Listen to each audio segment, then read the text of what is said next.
Polchalarni issiqxonangizga qachon ekkansiz? 14-martdan keyin. Ko'rib turgan natijamiz 70 kunlik natija, to'g'rimi? Begishdagi ekish sxemasi qanaqa bo'lgan buni? Qator orasi 1 metr, ko'chat o'ralari 45, bu orasi 60 santimetrga ekilgan. Ko'tarma pushta qilib ekilgan. Yerga somon solib, frezer qilib. Umumiy maydoni qancha bu yerda? 30 so'tib joyga ekkanmiz. 30 sotuv joyga etalon, grazon navlari ekilgan demak. Ha. Rang olishlarida qanaqa bo'ldi farqi? Zo'r rang olishlari ham qip-qizil zo'r. Bozorga eng yedinli pomidor deb turibdi. Assalomu alaykum, hurmatli kanalimiz kuzatuvchilari. Bugun mana 24-may Alfa Agro jamoasi Buxoro viloyati Vobkent tumani Sariosiyo mahallasida bo'lib turibmiz. Begzod akamiz issiqxonalarida, Mirishkor dehqon Begzod akamiz issiqxonalarida bo'lib turibmiz. Begzod akam Alfa Agro jamoasini grazon va etalon bir gibridlardan ekkanlar. Juda yaxshi hosildorlik natijasiga erishganlar. Hozir bir og'iz o'zlari bilan suhbat olib boramiz.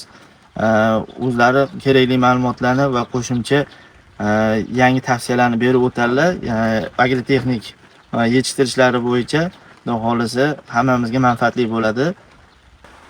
Assalomu alaykum Begzod aka. Assalomu alaykum. Sog'liqlaringiz yaxshimi? Charchamayapsizmi? Begzod aka, hozir dehqonchiligingizni ko'rib ochiq havas qildik. Bunaqa dehqonchilikni hammaga ham nasib qilsin. Endi ko'pchilik qiziqadi. Mana shunaqangi hosilga erishish uchun nima harakatlar qilish kerak, nima agrotexnikalar qilish kerak? Shu o'zingizning tajribalaringizni dehqonlarimiz bilan bo'lishsangiz degan maqsadda ekish sxemasidan, ekilish sanasidan boshlasak. Buni niholchalarni issiqxonangizga qachon ekkansiz? 14-martdan keyin, 14-mart sog'lom o'tkazib, keyin qurganmiz. Isitish tizimimiz yo'q, холодный. 14-mart. Bugungi sana 24-may. Ko'chatlar ayni gullaydi turganda, ayni me'yorga 60 kundan o'tgan ko'chat qurganmiz.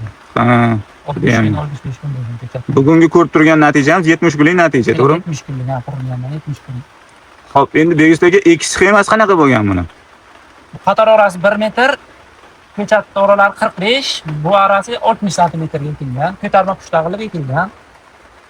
Ko'tarma pushta qilib. Yerga somon solib, frezer qilib. Ha, ana yer tayyorlashni ham qisqacha aytib o'tingda. Yerni o'g'itlab, taxlab ekilgan. Umumiy maydoni qancha bu yerda? 30 so'tib joyga ekkanmiz. 30 sotuv joyga etalon, grazon navlari ekilgan demak. Ha. Endi hozir men bir narsaga ahamiyat berdim-da Begzod aka. Ma'lum bir qismini mana plyonka bilan mulchalagansiz, ma'lum bir qismini mulchalamagansiz. Ha. Shundan maqsad nima bo'ldi? Farqi qanaqa bo'ldi? Mulchalasa ancha foydasi bor ekan. Bu tez ketar ekan, yer qizib, ancha tezlashib, u mulchalamaganga nisbatan tez o'zini olib ketar ekan. Ham yerni sho'rlarini yo'qotib, shu o'zidan buq qaytarib, suvni o'ziga yaxshi sindirib, namlikni yaxshi berib turar ekan yerga. Foydasi yaxshi ko'p ekan buni. Foydasi bor ekan. Biz ham yarmini qildik. Foydasini ko'raylik, yarmini shunaqa ekkanmiz. Zo'r ekan, mulchalasa yaxshi ekan. Demak, mulchalash tavsiya qilasiz. Ha, mulchalasalar foydasi bor ekan. Rang olishlarida qanaqa bo'ldi farqi? Zo'r rang olishlari ham qip-qizil zo'r. Bozorga eng yedinli pomidor deb turibdi.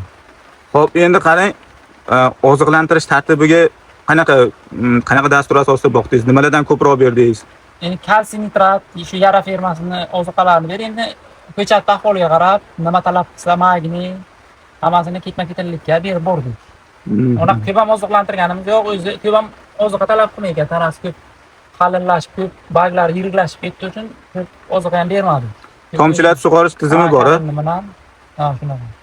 Isitish tizimi mavjud emas lekin. Yo'q, jiyasidan ham har 10 kun, 15 kunga bir suv yurg'izib turdik, shu yog'im bo'lishi uchun. Ha, mana e'tibor beradigan joyini aytdingiz. Suvga to'yganda, suvdan qiynalmagan. Suvni ko'p talab qilagan, ha, suvni to'g'azish kerak ekan suvdan. Suvdan to'g'ri ana bu o'g'illari maydalashib qolagan. Balalashib, maydalashib, ko'raklarimiz balanigacha yaxshi zo'r. Boshqa girbga nisbatan birinchi guruhdan hamma girbit katta qiladi. Bu qo'g'alarni kattalashtirish qiynaladi girbitlar. Bu yaxshi katta qilyapti hozircha. Tanasi baquvvat. Suvni oqirish sistemasi yaxshi ekan buni. Tushunarli. Tanalari baquvvat. Suvdan qiynalmagan asosiysi. Ha, shunaqa. Suvdan tortmaslik kerak. Qarab ahvoliga qarab berib turish kerak suvni. Misol uchun hasharot yoki kasalliklarga qarshi qanaqa profilaktika choralar qildingiz, aka? Kasalliklarga qarshi dorilar turibmiz. Bir marta to'taga qarshi doriladik. Barglari toza hozir. Ha, bir tushlikda ikkita ko'rinma orqali doriladik. Bir marta shu shirincha unaqa qarshi doriladik, 2 marta doriladik parazitlar. Boshqa unaqa dorilaganimiz yo'q edi. Yaxshi, barakasini bersin. Endi hozir bundan necha marta terim qilinganmi? 2 marta terim qilingan, endi yana teramiz deb turibmiz, o'z pishgan. Ancha. 2 marta terim 2 marta qilgansiz. terim qilingan. Yaxshi. Yaxshi, barakasini bersin.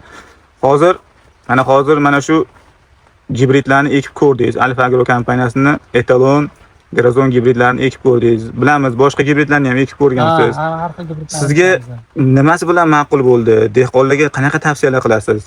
Buni yaxshi tomoni oziqa kam bo'lsa ham barglari yaxshi, tanalari baquvvat bo'lib, balanlar unoqlarni yirik qilavergan, balandki gulxonalarni ham kattalashtirib, hozircha yaxshi ketyapti. Endi birinchi yil ekdim, mana men oxirigacha ko'ramiz, qanaqa rezultat bo'ladi oxiri. Hozircha yaxshi, birinchi, ikkinchi, uchinchi gulxonalarni hech qanaqa qiynalgan yo'q. Katta qilyapti yaxshi. Demak, sizga ma'qul gibrid. Tanasi baquvvat. Shu oziqa ko'p talab qilmaydi, o'z tanasi baquvvat bo'lib boraveradi. Etalon ko'proq ma'qul bo'lyaptimi, grazonmi? Hozircha ikkalasi ham yaxshi, zo'r. Yaxshi. Ikkalasi ham zo'r, Asosiysi suv. Suv, Asosiysi suvdan qisilmagan ekan. Namlikda yaxshilab qarash tursa. Hozircha ikkalasi ham endi bir xil ketyapti, hech qanaqa unaqa bo'lgan yo'q. Xo'p, nima sort eksam ekan deb ikkilanib yurgan dehqonlarga nima tavsiya qilasiz, aka? Men olib ekishdan mana shu navlardan zo'r ekan. Sizga ma'qul bizga? Ma'qul bizga hozircha, ma'qul. Shodalarni ham yaxshi o'ragan, 6 ta, 7 ta bir xildek zo'r katta qilagan shodalarni. Mana shu qarang, shodalarda ahamiyat berib turibmiz. Bir xil hammasi ushlagan, bir tekis bo'lgan. 250-300 grammdan kichigi yo'q. Yirikligi ham yaxshi. Vazn berishi, zo'r kilo berishi. Endi agrotexnikada asosiysi baribir changlatishga ko'p narsa bog'liqda, Begizda aka. O'zingiz ham yaxshi bilasiz. Bu changlatishi nima asosida bo'lgan? Qanaqa garmon ishlatgansiz? Birinchi boshiga garmon ishlatdik, kamroq gullab gamlik paytiga. 2 marta, 3 marta garmon bilan qildik, keyin o'g'ri qo'ydik. O'zini asosan qo'yib, ko'p katta joy uchun o'zini ari changlatgan. Shu ari qo'ysa yaxshi ekan. Tez changlatib o'zi qancha gullasa o'sha paytga kelib changlatib ketavergan. O'sha uchun yaxshi zo'r. Endi ari ham qo'ysa yaxshi. Ari qo'ysa. Uni gul kuydirmaydi. Tashlab o'tib ketmaydi. Juda ham yaxshi. Juda ham yaxshi, juda ham yaxshi maslahatlar berdingiz. Demak, ari changlatganda ham mayda bo'lib qolmadi. Yo'q. Yirik yaxshi bo'ldi. Mana shu hammasi ariga changlangan. Shu bosh bitta ikkitasi garmonga changlatgan, qolgan hammasini ari changlatgan. Yaxshi, barakasini bersin, yirik bo'lib, chiroyli bo'libdi. Qattiqligi qanaqa bo'lyapti? Qattiqligi zo'r. Qattiq pomidor. Sifati zo'r. Qizilligi zo'r, qip-qizil, ishlari ham zo'r. Ichasi bizga ichi ko'p unaqa emas, ko'k emas. Qip-qizil chiqib ichlari ham yaxshi zo'r. Bozorga birinchi bo'lib shuni olib hozir. Barakasini bersin. Barakasini bersin. Begizda aka, nima ham deymiz? Sizga o'xshagan dehqonlar ko'paysin. Tajribalaringizni boshqa dehqonlar bilan o'rtoqlashishda davom eting. Mana shunaqangi chiroyli hosillar hammaga ham nasib qilsin. Rahmat, salomat bo'ling.